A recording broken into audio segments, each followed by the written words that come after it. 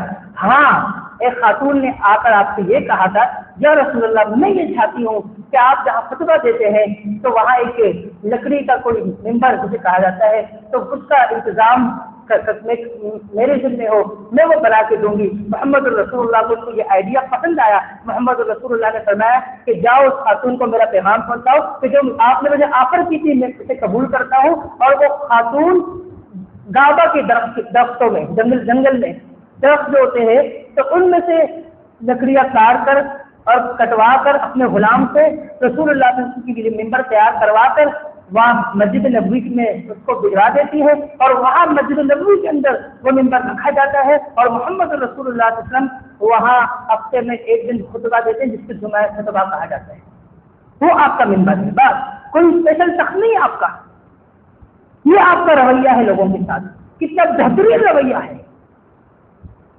اور مجھے اور آپ کو تھوڑا سا کیا اگر ہماری اسکیل بڑھ جائے تو ہمارے تو رویے چینج ہو جاتے ہیں، تھوڑی سی اگر ہمیں اونچائی کی طرف اڑان اگر ہماری اوپر کی طرف ہو جائے تو پھر ہم اپنے سے لوگوں کو نیچے کمتر سمجھ رہے ہوتے ہیں۔ وہ لوگ جن کے ساتھ ہم اٹھتے بیٹھتے تھے ہم ان کی طرف دیکھنا پسند نہیں کرتے، پھر ہم کہتے ہیں نہیں یہ فطری عمل ہے، کیونکہ جب عہدہ چینج ہوتا ہے تو پھر رویہ چینج ہو جاتا ہے۔ محمد رسول اللہ صلی اللہ علیہ وسلم کا رویہ چینج نہیں ہوا، آپ علیہ السلام کا رویہ چینج نہیں ہوا، آپ علیہ السلام کا انداز نہیں بدلا، آپ علیہ السلام کا کتنا بڑا مقام ہے، اور آپ علیہ السلام کا رویہ دیکھیں کتنا بہترین رویہ ہے۔ محمد رسول اللہ صلی اللہ علیہ وسلم پہ قربان جاؤں، صحیح بخاری صحیح مسلم میں بھی حدیث موجود ہے، اور یہ واقعہ صحیح مسلم میں ہے، بخاری میں بھی ہے، مسلم میں یہ الفاظ موجود۔